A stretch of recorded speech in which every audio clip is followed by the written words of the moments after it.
다니엘 선지자는 이제 7장에서 하나님께서 보여주시는 미래에 대한 종말론적인 계시와 환상을 받아서 기록을 했습니다.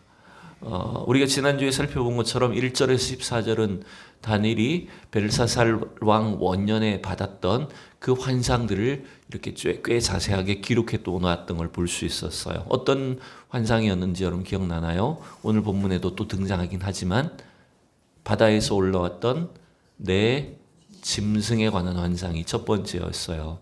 굉장히 무서운 환상이었죠. 그리고 그 다음에는 하나님의 그 보좌 앞에 서 있는 환상을 봤고, 그 다음에 영원히 계신 하나님의 보좌 앞에 인자와 같은 이가 인도가 되는, 그래서 예수 그리스도를 어떤 의미에서는 메시아로 오실 예수님을 미리 환상 가운데 보는 그 내용이 이 7장에 다니엘서 7장에 기록되어 있습니다. 여러분, 만약 우리가 이런 다니엘처럼 신비한 계시나 환상을 받는다면 여러분 어떠시겠습니까?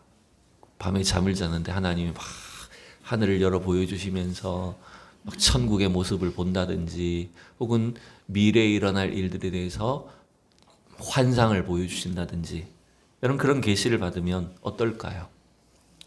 굉장히 좋죠. 근데 오늘 다니엘의 모습을 보면 그냥 좋아하는 것만 있는 건 아니지요. 다니엘은 반대로 굉장히 두려워하죠. 왜냐하면 이 다니엘이 받은 것과 같은 이러한 계시는 일반적이지 않기 때문에 그렇죠. 이렇게 말할 수도 있어요. 에이, 목사님, 그거는 특별한 사람들이나 받는 거지, 또 아무나 이런 신비한 계시를 우리가 받을 수 있겠습니까? 라고 이렇게 말할 수도 있죠.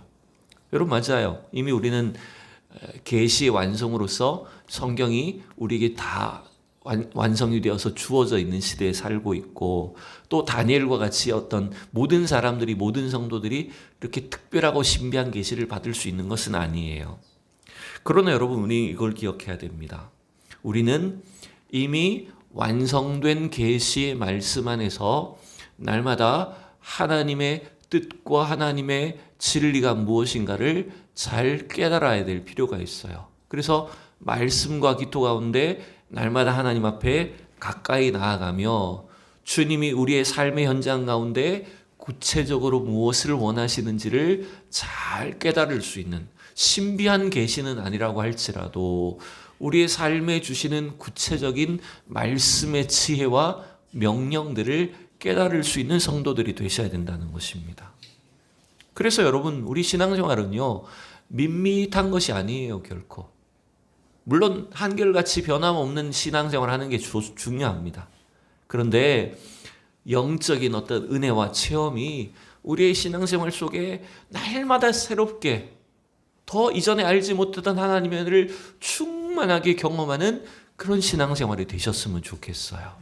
그것이 무슨 대단히 신비적이고 혹은 종말이나 미래에 대한 계시가 아니라고 할지라도 오늘 나의 삶에 주시는, 내 영혼 가운데 하나님 말씀해 주시는 그런 놀라운 은혜들을 날마다 경험할 줄 알고, 또 매일매일은 아닐지라도 그 하나님의 그 말씀 앞에 붙잡히고 사로잡히는 영적인 체험들이 어쩌면 우리에게 필요하지 않습니까?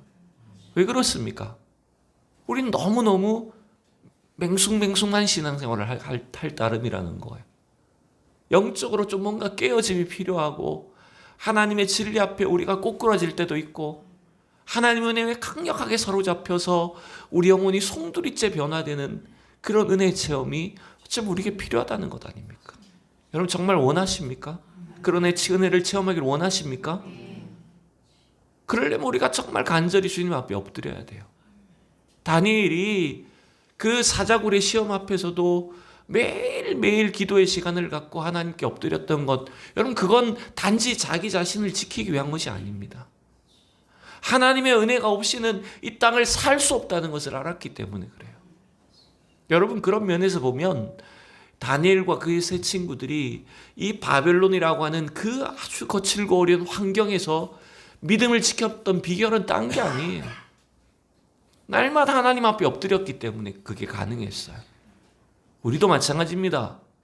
우리가 살고 있는 이 시대, 이 어두운 세상, 거칠고 어두워진 이 환경 속에서 우리가 믿음을 지키려면, 하나님 앞에 정말 온전하게 신앙생활 하려면 이 다니엘에게 주셨던 은혜를, 다니엘이 경험했던 그 하나님의 놀라운 살아계심을 우리가 체험해야 돼요. 그렇지 않으면 여러분, 이 시대에 우리가 믿음을 지키기 힘들다는 거예요. 믿음이 금방 나가 떨어져요. 정리하면 여러분, 오늘 우리가 이 다니엘 같은 이 시대 속에서 미래와 종말에 대한 계시나 환상을 보지는 않겠지만 우리 속에 살아계신 하나님을 영적으로 체험할 줄 알고 하나님의 임재 가운데 우리 영혼이 사로잡히게 되는 그런 은혜 체험이 필요하다는 것입니다. 여러분, 오늘 이 다니엘은 그런 신앙생활 속에 하나님 주시는 놀라운 계시 말씀을 받았던 거예요. 자, 이 다니엘이 오랫동안 기도로 훈련됐는데도 불구하고 이 계시를 받았을 때 어떻게 반응합니까? 오늘 15절을 먼저 보면 이렇게 반응하죠. 나 다니엘이 중심에 근심하며 내 머릿속에 환상이 나를 번민하게 한지라. 다니엘이 받은 그 계시의 내용 때문에 다니엘은 두려움에 사로잡힙니다. 마음속에 근심과 번민이 가득 찼다고 되어 있어요. 우리가 생각했을 때는 막 기뻤을 것 같고, 아, 나에게도 드디어 이런 환상을 보여주시는구나, 이렇게 생각할 수 있을 것 같지만 오히려 그렇지 않았어요. 여러분, 이건 왜 그러냐면 다니엘은 이미 오랫동안 그 이방 왕들의 꿈이나 또 그들의 어떤 신비한, 하나님께서 그들의 삶을 통해 주셨던 신비한 계시의 말씀들을 해석하기도 했었지만 그 다니엘조차도 실존적으로 하나님의 그 영광을 혹은 하나님의 그 신비한 계시를 홀로 받아들이기에는 스스로도 부족하다는 것을 인정할 수밖에 없었다는 거예요. 여러분, 참 이게 놀라운, 반대로 말하면 놀라운 은혜인 거죠. 그 영원하신 하나님을, 온 우주 만물에 거하시는 그 하나님을 우리 인생이, 죄인된 우리 인생이 하나님을 체험하고 하나님을 경험할 수 있도록 하신 것, 여러분, 이건 얼마나 놀라운 은혜입니까? 여러분, 그 영원하신 하나님의 그 살아계심을 내가 느끼고 체험할 때 어떤 의미에선 다니엘처럼 이렇게 두려울 수밖에 없고 오히려 자기의 죄 때문에 하나님 앞에 절망할 수밖에 없다는 거예요. 이처럼 우리는 이 하나님의 말씀을, 하나님의 진리를 엄중하게 받아들일 필요가 있다는 거죠. 자, 그런데 특별히 다니엘이 받았던 계시 중에서 더 두려웠고 번민할 수밖에 없었던 이유는 뭐 때문입니까? 몇 번째 짐승 때문입니까? 구체적으로 그 내용이 16절에 이렇게 되어 있잖아요. 내가 그 곁에 모셔 선 자들 중에 하나에게 나아가서 이 모든 일이 진상을 물으매 그가 내게 말하여 이 일의 해석을 알려주며 이르되. 자, 일단 다니엘은 자기가 받았던 그 계시 환상의 내용을 질문을 합니다. 자, 그런데 지금 여기서 이것도 우리가 놓치지 말고 봅시다. 우선 16절에 다시 보면 다니엘은 밤에 꿈을 꾸는 중에 그의 머릿속에 하나님이 뭔가 환상을 집어넣어 주셨어요. 그런데 지금 그 환상이 끝났습니까? 혹은 잠에서 깨어났습니까? 깨어나지 않았습니까? 그 환상이 끝났습니까? 끝나지 않았습니까? 안 끝난 것 같아요. 물론 그 안 끝났기 때문에 이렇게 질문할 수 있었을 텐데, 여기서 우리가 적용적으로 생각해 보면 다니엘이 이러한 환상을 받고 또 그 환상에 대한 해석을 물을 수 있었던 것, 해석을 받을 수 있었던 것 중에 하나는 비결은 뭡니까? 그것은 바로 다니엘은 하나님 앞에 날마다 열려있는 사람이었다는 거예요. 여러분, 이게 중요한 거죠. 여러분, 여호와를 가까이 하는 것이 여러분 복입니다. 하나님을 가까이 할 줄 알고 하나님께 우리의 마음의 문을 열고 날마다 주님께 집중할 때에 하나님 이런 은혜를 주실 수 있는 거예요. 여러분, 이게 우리 신앙생활이 돼야 되죠. 그래서 다니엘은 지금 그 하나님, 영광스러운 하나님의 보좌 앞에 서 있는 한 천사에게 물었던 것 같아요. 그 천사가 누군지는 나오지 않습니다. 어쨌든 그 모셔 선 자들 중에 하나에게 이 환상이 어떤 겁니까? 라고 질문을 했어요. 그랬더니 17절에 이렇게 대답을 해주죠. 그 내 큰 짐승은 세상에 일어날 내 왕이다 이렇게 말했어요. 여러분, 제가 지난주에 이 네 짐승들의 그림을 한번 우리가 조잡해 보이긴 하지만 그나마 이미지 시각화해서 그렸던 거 우리가 살펴봤었어요. 그죠? 일단 사자 같고 날개가 달린 사자 같고 그 다음에는 곰인데 갈빗대를 세 개를 물고 있고 그 다음에 표범인데 또 날개가 달려 있고 그 다음 마지막에는 무슨 모양인지 모르겠지만 너무 흉측하고 10개의 뿔이 나 있는 그런 짐승들의 환상이었어요. 자, 이 네 짐승은 여러분 뭘 나타낸다 그랬어요? 전통적으로 다니엘 이후에 다니엘 시대 그리고 그 이후 시대에 나타나게 될 네 나라들, 그리고 오늘 본문의 천사의 설명에 하면 특별히 그 중에서도 네 왕들이다라고 가르쳐주고 있어요. 이게 전통적인 우리 성경학자들의 해석이죠. 차례대로 다시 볼까요? 이 네 나라들은 뭐라 그랬습니까? 첫 번째는 바벨론 나라, 사자의 모습을 하고 있는 나라는 바벨론 나라였어요. 그리고 곰의 모습을 하고 있는 나라는 메데, 바사. 메데는 사실 잠깐 중간기에 속하고 그 다음에 페르시아 제국. 그럼 지금 이란이 바로 페르시아의 후예입니다. 그 바사 제국. 그게 지금 이 곰의 모습을 한 짐승이죠. 세 번째, 표범의 모습의 짐승은요. 그렇죠. 헬라 제국. 굉장히 빠르게 세계를 정복했어요. 헬라 제국을 나타내고 마지막 가장 흉측한 모습의 무서운 짐승은 로마 제국을 나타냈어요. 자, 그러면 오늘 이 천사가 그 나라의 왕이라 그랬잖아요. 그러면 어떤 왕일까? 이것도 뭐 정확은 아니에요. 그냥 그 제국들을 대표하는 왕들일 거라고 이제 생각을 하는 거죠. 그래서 바벨론의 가장 대표적인 왕은 누구일까요? 다니엘서도 나오지만 느부갓네살 왕이지요. 그 다음에 메데바사의 가장 유명한 왕은 누가 있을까요? 이건 뭐 세계사 학자들은 다를 수 있겠지만 우리는 성경적으로 봤을 때 메데바사의 가장 유명한 왕은 고레스 왕이라고 볼 수 있어요. 바사 제국의 첫 번째 왕이에요. 그 다음에 헬라 제국은요. 알렉산더 대왕이죠. 이 마케도니아 알렉산더가 전 세계를 30살에 여러분 지배를 했어요. 그 다음에 마지막 로마 제국은 이것은 줄리어스 시저를 보통 가장 강력한 왕으로 보죠. 그래서 이들 네 나라는 실제로 다니엘 이후에 등장하는 나라를 1차적으로 상징하는 겁니다. 그런데 여러분, 제가 지난주에도 말씀드린 것처럼 이것은 종말에 관한 계시이기도 하잖아요. 그럼 이 종말은 이 땅에 오시는 종말의 어떤 완성이자 또 시작으로 오신 예수님과 관련된 계시이기도 하지만 동시에 마지막 이 세상 나라의 최종적인 구원의 완성을 이루실 그 종말과 관련된, 즉 마지막 때에 일어날 이 세상 나라들을 나타낸다고도 볼 수 있는 겁니다. 그래서 다니엘도 이 느부갓네살 왕의 꿈을 해석하면서 사실은 그 금신상을 해석해 줬잖아요. 그러니까 다니엘도 자기 시대 이후에 이런 나라들이 나타날 거라는 걸 알고 있었어요. 그죠? 분명히 다니엘서 2장 3장을 보면 그런 하나님의 어떤 계획과 예언들을 다니엘이 해석을 해줬단 말이에요. 근데도 왜 다니엘은 이러한 예언을 두려워했을까요? 왜 이 환상 앞에 다니엘은 두려워하고 번민했을까요? 사실은 몇 번째 짐승 때문일까요? 네 번째 짐승 때문에 그래요. 자, 오늘 본문에 보면 이렇게 돼 있어요.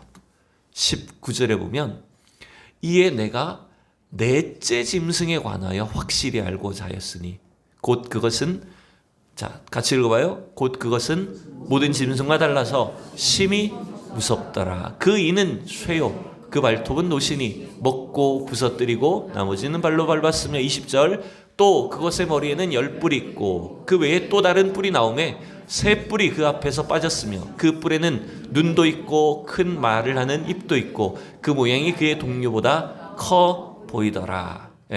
지금 앞에 세 짐승들과 달리 이 넷째 짐승이 다니엘이 보기에도 너무너무 흉측하고 무섭고 강력해 보였던 거죠. 도대체 저 나라는 뭘까? 저 왕은 도대체 어떤 존재일까? 이게 지금 다니엘을 두렵게 했다는 거예요. 여러분 21절에도 보면 이렇게 되어 있어요. 그 넷째 짐승의 머리에 난 뿔이 심지어 어떻게 해요? 성도들과 싸우는데 성도들을 이겨버리는 거예요. 그러니까 이게 그 환상 자체가 다니엘을 너무 무섭게 할 수밖에 없었다는 거예요. 우리가 아까 봤던 그림에서 이 넷째 짐승과 그 머리에 나 있는 10뿔, 이것들은 그리고 다시 한 뿔이 자라나서 앞에 3뿔을 뽑아버리고 강력한 힘을 발휘하잖아요. 이 뿔에 관한 해석은 일반적으로는 아까 우리 그림에서 봤듯이 로마 제국에 관한 것들이죠. 로마 제국의 악한 왕들과 관련된 예언이라고 볼 수 있어요. 근데 여러분, 이게 요한계시록과 관련해서 설명하면 이 계시는 뭘까요? 마지막 때에 일어나게 될 적그리스도를 나타내는 거예요. 하나님의 나라를 대적하고 우리 믿음의 백성들을 핍박하고 죽이고 온 세상을 사단 마귀의 지배 아래 통치하게 되는 그 세상 나라들, 세상 권력, 그리고 적그리스도를 상징하는 것이 바로 이 다니엘서 7장의 넷째 짐승이에요. 여러분, 이건 제가 조금 이따 요한계시록을 다시 보긴 할 겁니다. 지난주에도 봤지만 또 다시 비교를 한번 해볼 거예요. 여러분, 이거는 단순히 다니엘 때 있었던 혹은 다니엘이 살았던 그 시대에만 국한된 예언이 아니라는 걸 우리가 기억하셔야 돼요. 왜 그럴까요? 이 예언처럼 이 적그리스도 마지막 때 온 세상 질서를 지배하고 또 하나님을 부인하고 우리 믿는 자들을 핍박하는 이 적그리스도의 세력은 지금도 우리가 살고 있는 이 시대에 가장 강력한 대적이 되기 때문에 그렇다는 겁니다. 여러분, 우리는 어떤 대적 가운데 있을까요? 네? 단순히 내가 싫어하는 어떤 지도자나 내가 싫어하는 정권이 여러분 이 적그리스도일까요? 여러분, 시대마다 이 넷째 짐승이나 적그리스도에 대한 해석은 계속해서 달라져 왔습니다. 여러분, 중세시대 사람들은요, 중세시대 어떤 사람들은 적그리스도를 누구로 봤는지 압니까? 교황을 적그리스도로 봤습니다. 그래서 이걸 또 날짜를 다 계산을 해서 1200 몇 년도에 교황의 왕권이 약해지니까 그게 바로 적그리스도다 이렇게 해석을 하기도 하고, 그 후에는 각 나라마다 어떤 그 강력한 어떤 힘을 가지는 그런 지도자들, 왕들, 대통령이나 이런 사람들을 적그리스도로 보기도 하는 겁니다. 근데 그게 어떤 국한된 개인이나 한두 명의 사람만을 말하는 게 아니에요. 성경이 말하는 바는 뭡니까? 이게 상징이잖아요. 이것은 마지막 종말 때에 온 세상을 지배하고 잠식하는 하나님이 없는 세상 질서를 말하는 거예요. 지금도 마찬가지입니다. 우리는 그나마 말씀 안에서 하나님을 따라 믿음을 지키고 말씀의 기준으로 이 땅을 살려고 노력하지만 끊임없이 이 세상을 지배하고 우리 성도들의 마음을 미혹하는 것은 뭡니까? 이 세상의 가르침들입니다. 이 땅 하나님을 인정하지 않는 세상의 질서, 이 땅의 권력자들, 정치인들, 자기의 힘으로, 자기의 말로 모든 것을 할 수 있다고 주장합니다. 여러분, 사람들뿐만 아닙니다. 우리 이 시대를, 이 세상을 지배하고 있는 지금 이 시대의 모든 그런 사상들, 문화들, 여러분, 그런 것들이 여러분 우리의 믿음을 미혹하는 적그리스도가 아닙니까? 여러분, 우리가 믿음 갖고 있다고 하지만 솔직히 생각해 보세요. 돈 준다고 하면 믿음 버릴 사람 많지 않을까요? 돈이 우상이 되어 있지 않습니까? 하나님의 말씀보다 나의 감정이나 내 기분이나 내 기준이 우상되어 있지 않습니까? 여러분, 이런 것들이 전부 다 우리의 믿음을 미혹하는 적그리스도의 세력이라는 거예요. 단순히 북한만을 말하는 게 아니에요. 공산주의도 적그리스도가 될 수 있지만 자칫하면 여러분 자본주의도 적그리스도가 될 수 있어요. 왜? 돈이 우상이 되니까요. 이처럼 여러분, 이 말씀은 결코 다니엘에게만 주신 말씀이 아니에요. 오늘 이 마지막 종말의 시대를 살고 있는 우리에게 주신 말씀이에요. 그러기에 오늘 우리 이 말씀을 보며 어떤 의미에서는 다니엘처럼 두려워하고 번민해야 돼요. 아, 우리가 살고 있는 시대가 이렇구나.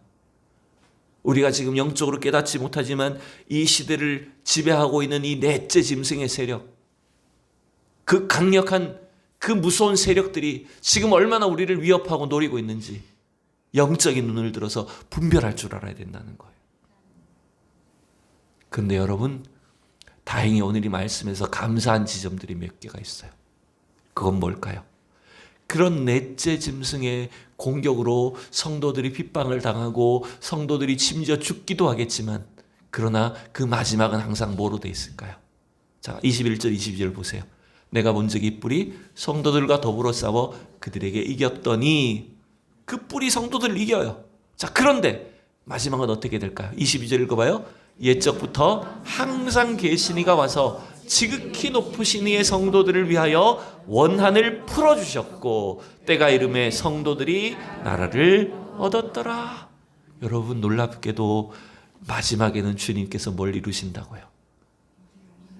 그 사단 마귀의 세력을, 적그리스도의 세력을 주님께서 이겨버리시는 겁니다. 그리고 성도들이 나라를 얻게 돼요. 이 약속은 18절에도 또 나와요. 또 읽어봅니다. 지극히 높으신 이의 성도들이 나라를 얻으리니 그 누림이 영원하고 영원하고 영원하리라. 여러분, 영원하다는 걸 몇 번이나 써요? 3번이나 써요. 우리 성도들이 그 나라를 얻게 될 거예요. 우리 성도들이 하나님의 나라를 소유하게 될 거예요. 우리가 그 나라에 들어가게 될 거예요. 그것이 얼마나 영원하고 확실한지 성경은 우리에게 영원하고 영원하고 영원하다라고 약속하고 있어요.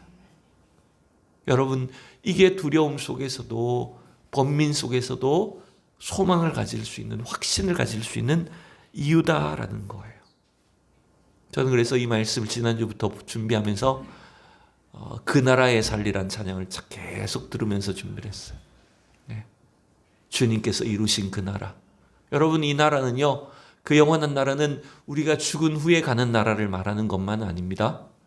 이미 예수 그리스도 안에서 예수님이 십자가의 승리를 통해서 우리에게 그 나라를 이루어 주셨습니다. 그래서 우리는 이 다니엘처럼 비록 불안하고 번민에 빠질 수밖에 없으나, 그러나 이미 이루어 주신 그 나라의 백성으로서 담대한 믿음을 가지고 사셔야 돼요.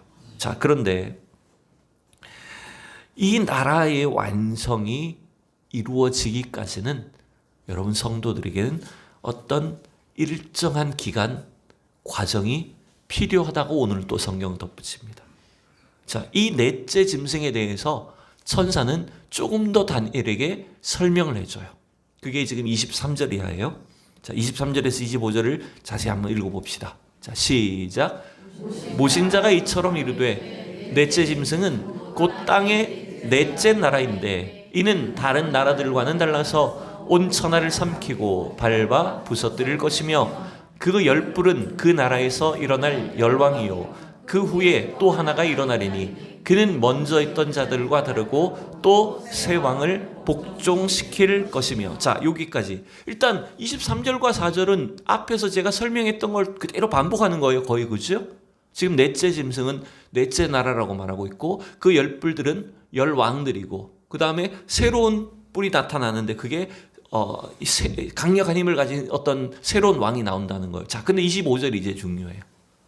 그 왕은, 그 짐승은 어떤 존재냐 했을 때 25절을 봅시다.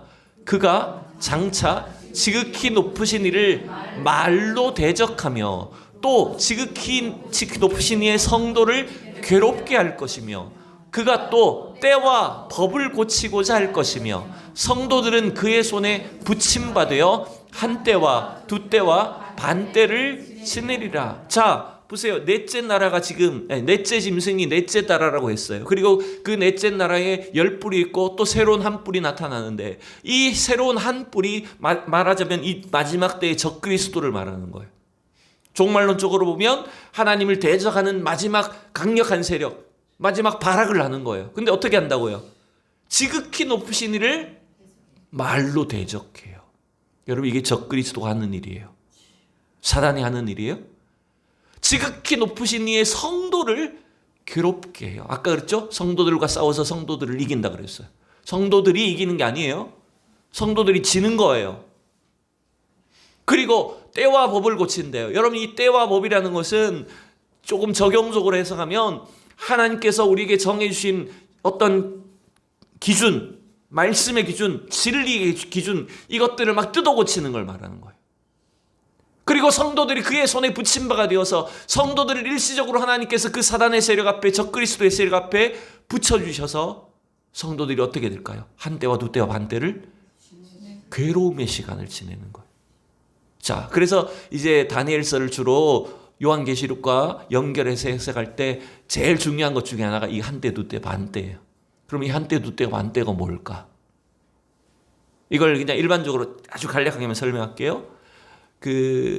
느부갓네살 왕이 이성을 잃고 짐승이 되었다가 다시 그 정신이 돌아온 게 다니엘서 4장에 기록돼 있잖아요. 그때 보면 그 느부갓네살 왕이 몇 대 동안 정신을 잃어요? 짐승처럼 지내요? 7대를 지난다 그랬어요. 7대. 그래서 때가 다니엘서 기준으로 하면 1년을 말하는 거죠. 한 때가 1년을 말하는 거죠. 그러니까 한 때와 두 때와 반 때는 뭐예요? 2년 반처럼 보이는데 사실은 3년 반처럼 이렇게 보기도 하는 거예요. 자, 아닌데 2년 반인데 3년 반인데 3년 반. 자, 3년 반이에요. 자, 그래서 요게 그럼 뭐냐? 이게 어떤 기간이냐? 이걸 가지고 이제 막 해석을 해. 그런데 어려운 점은 뭐냐면 다니엘서는 한 때와 두 때와 반 때만 나오는 게 아니에요.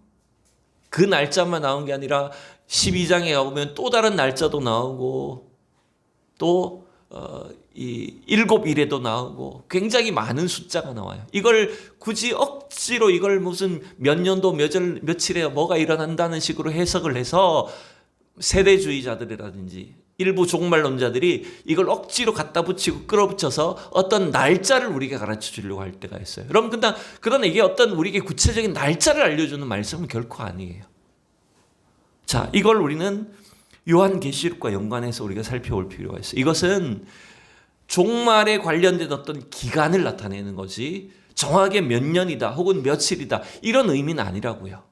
자, 요한계시록 우리 지난주에도 왔었는데 이 넷째 짐승이 네 짐승의 환상이 요한계시록 13장과 지난주에 연관이 있다는 걸 제가 설명을 드렸어요. 물론 다 잊어버리셨겠죠. 다시 봅시다. 요한계시록 13장에 보면 이렇게 돼 있어요. 내가 보니 바다에서 한 짐승이 나오는데, 자, 다니엘서 7장에는 짐승이 몇 개가 나왔어요? 4개의 짐승이 나왔어요. 그런데 요한계시록 13장에는 바다에서 한 짐승이 나왔다 그랬어요. 그런데 놀랍게도 그 요한계시록 13장에 나오는 바다에서 올라온 한 짐승 안에는 다니엘서 7장에 있는 이 4 짐승의 특징들이 다 함축되어 있어요. 모여 있다는 걸 지난주에 말씀드리지 않았습니까? 자, 어쨌든 뿔이 10이고 머리가 7이고 뿔에는 10왕관이 있고 머리에는 신속 모두 가는 이름이 있다고 그랬어요. 자, 2절 이하에 보세요. 내가 본 짐승은 표범과 비슷하고 그 발은 곰의 발 같고 그 입은 사자의 입 같고 용이 자기의 능력과 보좌와 큰 권세를 그에게 줬다.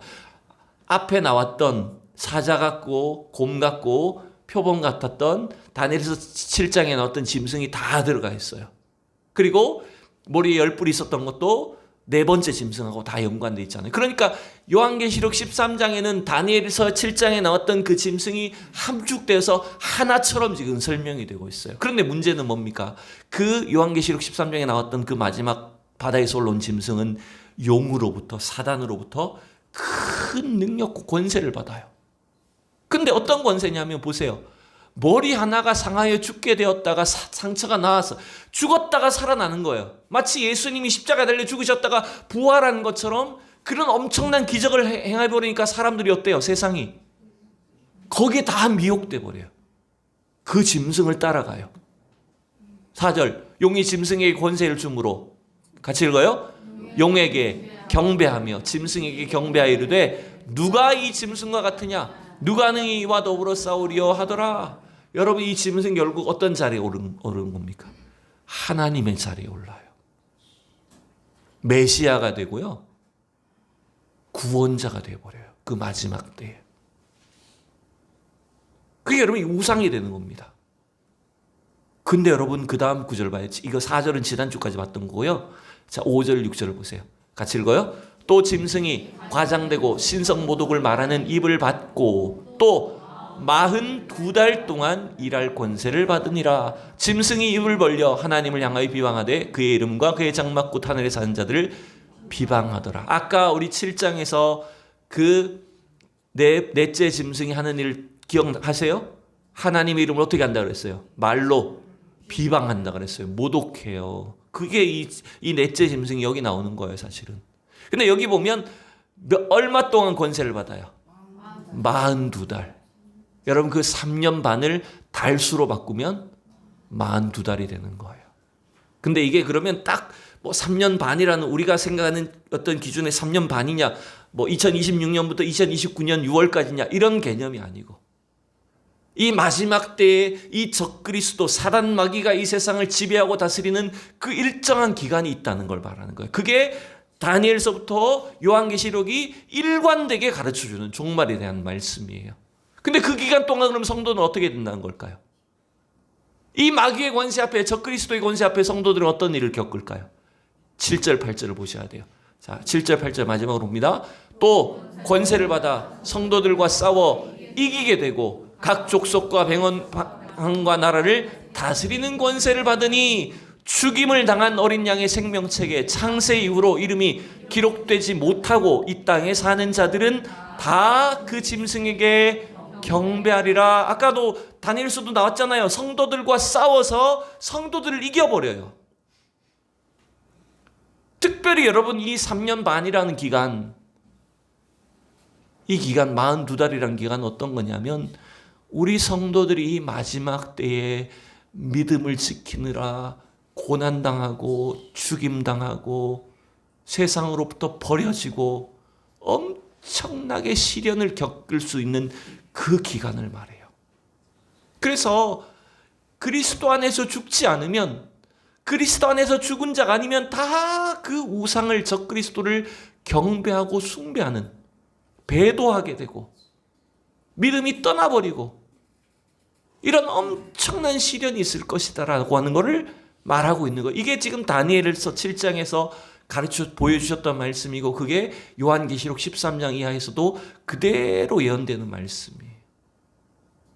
그러니 여러분 다니엘이 그 환상 앞에 여전히 두려울 수밖에 없어요. 여러분 거듭 말씀드립니다. 이 예언은 단순히 다니엘의 시대에만 주신 말씀이 아니라고요. 이것은 종말의 시대를 살아갈 저와 여러분에게 주신 말씀이에요. 그렇다고 해서 우리가 무슨 불안해하라는 것이 아닙니다. 두려움에 빠지라는 게 아닙니다. 우리가 살고 있는 이 시대의 실체를 보라는 겁니다. 이 세상 공중 권세를 잡고 있는 이 사단 마귀의 세력이, 이 세상 정치 권력이, 이 세상 권력자들이 교회를 핍박하고 우리 성도들의 믿음을 무너뜨리려고 끊임없이 공격하고 사람들의 사상과 문화와 모든 세상 질서를 통해서 여러분 우리의 믿음을 여러분 지금도 계속 공격하고 있는 거예요. 사실은 그래서 우리가 이 마지막 때 3년 반 때의 시간을 어떤 의미에서는 살고 있는 거예요. 여러분 이때 하나님은 어떤 사람들을 찾으실까요? 이때 하나님은 믿음의 사람들을 찾고 계신 거죠. 그 고난 속에서도 죽음을 감수하고 믿음을 지키는 자를 찾고 계시는 거예요. 그래서 어떤 면에서는요, 우리는 그리스도 안에서 죽는 자가 돼야 돼요. 여러분 그리스도 안에서 죽어야 사단 마귀가 우리를 시험하지 못하는 거예요. 나는 날마다 죽노라 그랬잖아요, 바울이. 우리는 날마다 그리스도 안에서 십자가 앞에서 우리의 모든 욕심을, 우리의 모든 인간됨을 내려놓고 날마다 죽는 거예요. 그 믿음을 지켜야 돼요. 그 믿음을 가지고 주님을 바라보고 따라가야 돼요. 여러분 어떤 유혹이 오고 시험이 환난이 온다고 할지라도 여러분 단호하게 결단하셔야 돼요. 총구를 내 목에 들이밀어도 나는 끝까지 주님 부인하지 않겠습니다. 물론 그것이 여러분 공허한 말처럼 느껴질 수는 있겠지만 여러분 단호한 믿음의 결단으로 나아가야 돼요. 그 믿음의 사람들을 통해서 하나님은 저 천국을 약속하셨고 그 하나님 나라를 이 땅에 우리를 통해서 경험하게 해주시고 그 나라에 대한 완전한 소망으로 날마다 승리하게 하실 줄로 믿습니다. 이 말씀의 진리가 오늘도 이 마지막 때를 살아가는 저와 여러분들에게 담대한 능력이 될 수 있기를 소망합니다. 기도하겠습니다.